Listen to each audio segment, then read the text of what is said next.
the Chief Revenue Officer here at Skience. Today, our topic is the new upcoming regulation taking effect on June 30th, known as Regulation Best Interest, or Reg BI. We know that by now, most of you are likely very familiar with Reg BI and the requirements associated to complying with this new regulation. The regulators want to make sure that all financial advice and product recommendations provided by a financial advisor to their clients is in the best interest of that particular client at the time that recommendation was made, and that advice is over and above the advisor's own interest.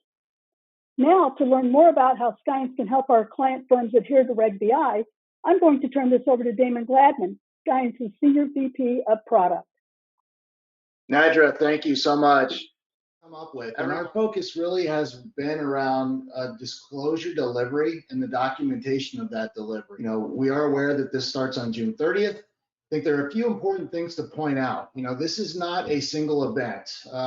In addition to not being a single event, the regulators really moved the needle around the timing of disclosure delivery from account opening, which we're all very comfortable with and we're all used to this concept of at the time or before recommendation. So there's a shift from a workflow perspective for our advisors and honestly for a lot of back offices on how they deliver disclosures.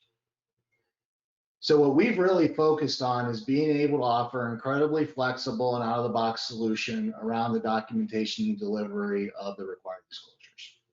This component is meant to be incredibly flexible.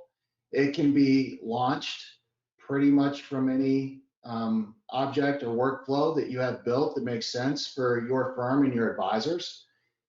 The fields that you see here are the ones that are available out of the box. The component does allow for additional fields to be added as part of the configuration. The idea here is we've tried to make this as simple as possible, recognizing that for advisors, they don't always have things at their fingertips. So you notice at the top right-hand corner, the ability to print the disclosure documents without having to go out to some external forms library, website, etc. to get them. So they can print on demand here. We also are pulling in the customer name and email address to pre-fill in these fields. We are making this functionality available to existing clients that are on older versions of the product. The only caveat is that you have to be on the Lightning experience within Skience and Salesforce to be able to support it. We are going to additionally be including it as part of our overall product going forward, beginning with the 13 release, which is scheduled currently for June.